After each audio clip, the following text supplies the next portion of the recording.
In the groundwork of the Metaphysics of Morals, 1785, and the Critique of Practical Reason, 1788, Kant identifies the fundamental principle of morality, its nature and authority.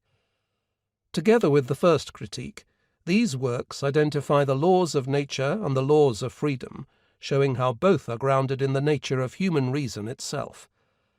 And in the Critique of the Power of Judgment, 1790, Kant shows how to bridge the gulf between nature and freedom through reflection on aesthetics and teleology. The result is a critical system founded on the autonomy of human reason and with implications across all areas of human knowledge and concern.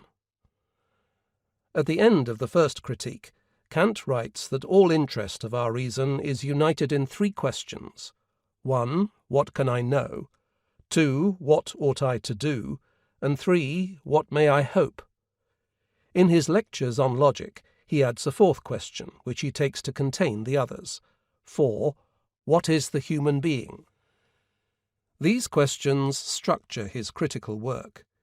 He argues that it is because the human understanding is itself the source of the laws of nature that we can know them to hold with strict universality and be objectively valid, and that this requires a distinction to be drawn between the world of appearances and the world of things in themselves.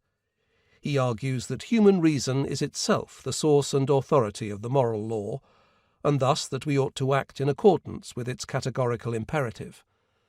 And he argues that this moral law itself gives us reason to assent to our own freedom, God's existence, and our immortality, claims which we cannot know, yet may reasonably hope. Together, these views provide a picture of the human being and its place in nature. This Oxford Handbook of Kant is organized around these four questions.